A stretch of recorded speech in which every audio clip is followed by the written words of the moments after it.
हेमंत सरकार के कार्यकाल के 2 वर्ष पूरा होने जा रहे हैं। ऐसे में सरकार अपने 2 वर्ष में किए गए काम और उपलब्धियों का रिपोर्ट कार्ड तैयार करने में जुटी हुई है। लेकिन मुख्य विपक्षी दल बीजेपी पोल खोल के माध्यम से सरकार की विफलताओं का रिपोर्ट कार्ड तैयार कर रही है।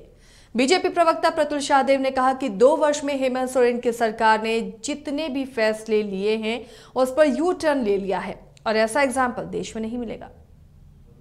हम इनका पोल खोलो अभियान चलाएंगे। देखिए, हमारे प्रदेश अध्यक्ष जी ने पहले भी कहा था कि 2 वर्ष में इस सरकार ने जितने यू टर्न्स लिए हैं, मुझे नहीं लगता कि देश के इतिहास में किसी भी राज्य सरकार या केंद्र सरकार ने इतना यू टर्न लिया होगा। सारे बेरोजगारों को बेरोजगारी भत्ता देने की बात थी, उसमें टेक्निकल शब्द जोड़कर कहाँ लाख के क्राइटेरिया में लोग आते इसे 1000 कर दिया।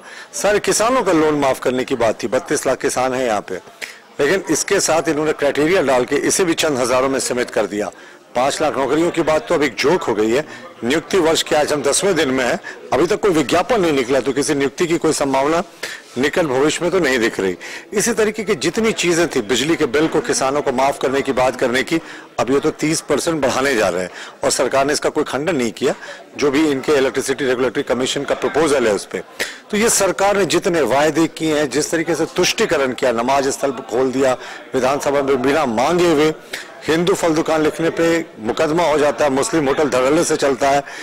एक जिले के उपायुक्त अपने आप को मुसलमान बताते हैं, सीओ को मुसलमान बताते हैं, लेकिन उन पर कोई कार्रवाई नहीं होती है। विधायक को नसीहत देते हैं कि आप मुसलमान के वोट से जीतते हैं, लेकिन वो चुप रहते हैं। तो ये सारी बातें लेकर हम जनता के बीच में जाएंगे कि ये सरकार फेल्ड गवर्नमेंट है और तुष्टिकरण इनके यहाँ चरम पर है। जी बिल्कुल, आप देखिए, इन्होंने हमारे पिछली सरकार पर भ्रष्टाचार के बड़े बड़े आरोप लगाए थे, लेकिन विधानसभा में जब लिखित उत्तर देने की बारी हुई तो यही सरकार अपने आरोपों से पीछे हटते दिखी। इन्होंने कहा कहीं कोई गड़बड़ियां नहीं है। हमारे पार्टी के जो शीर्ष नेता हैं उनको चुनकर टारगेट किया जा रहा है, लेकिन हम तो सत्ता जो हमारे लिए बहुत क्षणिक होता है, हम लोग संघर्ष से, हम लोगों ने एक दशकों का संघर्ष किया। वो श्यामा प्रसाद मुखर्जी के समय से आप बात करें तो ऐसे तानाशाही सरकार के ऐसे छोटे मोटी चीजों से हम नहीं डरते। हमारा इरादा और बुलंद होगा और ये सारी चीजें हम इनके पोल खोल आंदोलन